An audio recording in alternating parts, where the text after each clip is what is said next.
안녕하세요. 오늘 말씀입니다. 인류의 역사는 힘을 가진 자가 힘이 없는 자를 지배해온 역사였다고 말할 수 있습니다. 힘이 있어야 평화도 유지되고 자유도 있고 낭만도 있습니다. 특히 국가 간의 문제는 철저한 힘의 논리입니다. 국가가 부국 강병을 이루어야 생존도 발전도 있습니다. 힘은 이렇듯 아주 중요하지만 힘처럼 위험한 것도 없습니다. 넬슨 만델라는 우리의 문제는 힘이 너무 많은 데 있다 라고 했습니다. 힘이 많아지면 스스로 무한한 인간인 것처럼 착각합니다. 힘은 자기 자신의 위치를 벗어나게 만듭니다. 힘을 가지면 더 큰 힘을 요구하며 아무도 대항할 수 없는 절대 힘을 추구합니다. 죄를 짓는 것도 힘이 많을 경우에 그렇습니다. 힘이 있으면 누가 유혹하지 않아도 스스로 유혹의 자리로 들어갑니다.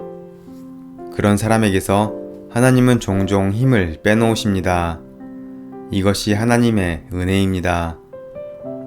스티브 도나유의 사막을 건너는 6가지 방법을 보면 우리 인생은 사막을 건너는 것과 같다고 했습니다. 그러면서 사막을 건널 때 오아시스를 만나면 쉬어가라고 권면합니다. 또한 모래 웅덩이에 갇히면 타이어에서 바람을 빼라고 합니다. 한마디로 힘을 빼라는 것입니다.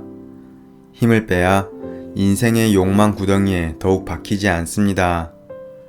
하나님은 혈기왕성한 모세를 40세에 쓰지 않고 80세가 넘어서 쓰셨습니다. 힘을 빼고 쓰신 것입니다. 바울 사도도 그러합니다. 바울 사도는 육체의 가시로 인해 힘이 빠졌을 때 하나님의 능력을 더욱 체험했습니다. 또한 바울 스스로가 힘을 빼고 유연해질 때 더욱 많은 영혼을 주께로 인도하게 되었습니다. 이처럼 참 사랑은 힘을 뺍니다. 권력은 무언가를 할 수 있는 힘입니다. 그런데 사랑을 하면 그 권력을 놓아버립니다. 모두들 권력의 힘을 알고 있기에 권력을 잡으려고 혈안입니다. 그런데 사랑에서는 그 권력을 자발적으로 놓게 됩니다. 사랑하는 쪽이 더 안달납니다. 사랑하면 권력을 빼고 자존심도 빼고 힘도 뺍니다. 엄마와 딸이 싸우면 대개 엄마가 집니다. 딸이 엄마를 사랑하는 것보다 엄마가 딸을 사랑하는 것이 더 크기 때문입니다. 진짜 사랑하면 힘을 휘두르지 않고 힘을 뺍니다. 사랑의 권력을 휘두르는 사람은 덜 사랑하기에 그러한 것입니다. 참 사랑을 하면 갑질을 벗고 갑옷도 벗습니다. 사랑하지 않으면 힘을 줍니다. 그러나 참 사랑을 하면 힘을 뺍니다. 마치 을이 되는 것처럼 보입니다. 사랑하기에 낮아지고 사랑하기에 힘을 휘두르지 않고 약해집니다. 이것이 예수님이 연약해 보이시는 이유입니다. 바리새인들은 힘을 주는 존재들입니다. 날카로운 칼이었습니다. 그러나 우주 만물을 창조하신 하나님은 초라한 마구간에서 연약한 아기로 태어나 이 땅에 오셨습니다. 우리를 참 사랑하시기에 마치 을의 모습으로 오신 것입니다.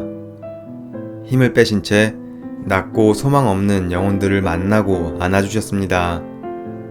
예수님을 힘을 빼고 징계를 받으며 채찍이 맞으셨습니다. 그리고 십자가에서 죽으셨습니다. 십자가는 하나님이 사랑 때문에 힘을 빼신 최고의 사건입니다. 그분이 징계를 받고 채찍에 맞으심으로 그리고 십자가에서 죽으심으로 우리가 나음을 입었습니다. 신앙은 자신의 모든 힘을 빼고 자신의 등을 하나님의 등에 기대는 것입니다. 자기를 부인하고 전 생애를 전폭적으로 하나님께 맡기는 것입니다. 인생의 키를 붙들고 있는 손에 힘을 빼고 주께 키를 맡기는 것입니다.